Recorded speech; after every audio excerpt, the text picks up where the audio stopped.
Hamas और Hezbollah के बाद अब इजराइल ने यमन के हूती विद्रोहियों पर बम बरसाने शुरू कर दिए।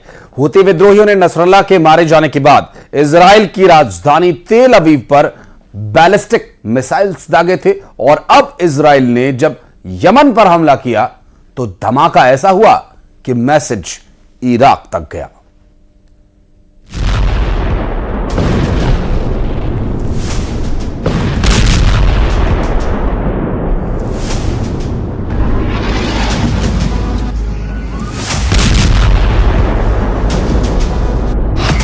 हिजबुल्लाह चीफ नसरल्लाह खत्म, हमास चीफ इस्माइल हानिया खत्म। अब बारी यमन के हूथी विद्रोहियों की है।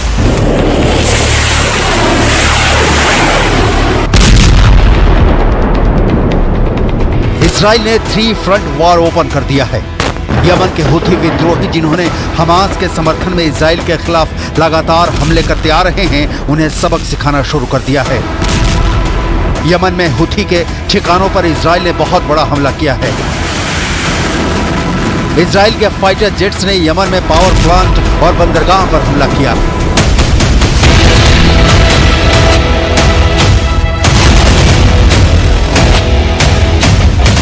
हिजबुल्लाह चीफ हसन नसरल्लाह के मारे जाने के बाद यमन से इजराइल पर मिसाइल दागी गई थी, जिसके बाद अब इजराइल ने पलटवार किया है।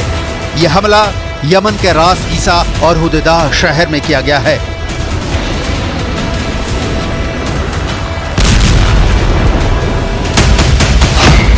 नेतन्याहू की सेना का मिशन हूथी शुरू।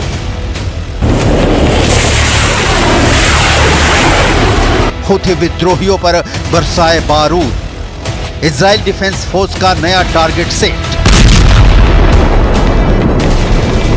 इजराइल फुल ऑफ वॉर के मूड में है।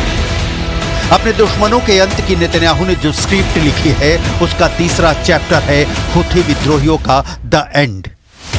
लिहाजा यमन के हूथियों के खिलाफ इजराइल ने सीरियल हमले शुरू कर दिए हैं।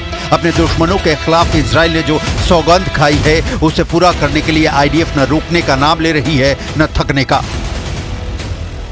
हूथी विद्रोहियों के ठिकानों को तबाह करने के लिए इजरायली सेना के रॉकेट पश्चिमी यमन की तरफ कूच कर रहे हैं। ये हमले ऐसे वक्त में तेज हो गए हैं जब हसन नसरल्लाह की मौत के बाद ईरान की तरफ से इजराइल को डायरेक्ट वार्निंग जारी की गई है। ईरान की वार्निंग का कोई असर इजराइल की सेना पर नहीं हो रहा है और इजराइल के सैनिक नए ऑपरेशन पर निकल पड़े हैं। इस ऑपरेशन के तहत यमन में हूथी विद्रोहियों के ठिकानों को चुन चुन कर निशाना बनाया जा रहा है। बैलिस्टिक मिसाइलों से हो रहे इन हमलों में हूथी विद्रोहियों को भारी नुकसान उठाना पड़ रहा है। כל מי שפוגע, מנסה לפגוע באזרחי מדינת ישראל, נגיע אליו. זה הכי פשוט, ונעמיד כל ערכה שנצטרך עם כל יכולת שיש לנו, ויש לנו פה עוד יכולות רבות להעמיק, להרחיב את הפגיעה. इजराइल की वायुसेना यमन में हूथियों के बुनियादी ढांचों को तबाह करने में जुट गई है। टाइम्स ऑफ इजराइल की रिपोर्ट के मुताबिक यमन में इजराइल की सेना की तरफ से हुदैदा बंदरगाह को टारगेट किया गया। यह हमला उस वक्त किया गया जब तेल अवीव पर ड्रोन से एक हमला किया गया। दावा किया जा रहा है कि जुलाई के बाद यमन पर किया गया यह सबसे बड़ा हमला था।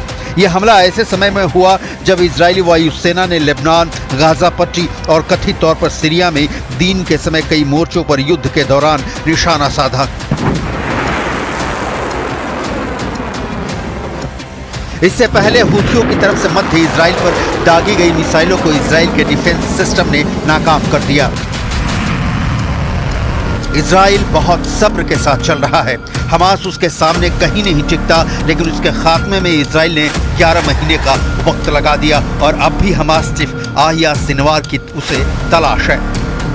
दूसरी ओर हिजबुल्लाह के सारे टॉप कमांडो को इजराइल ने 10 से 15 दिनों में निपटा दिया और अब अपने हमले का मुंह यमन की ओर घुमा दिया है।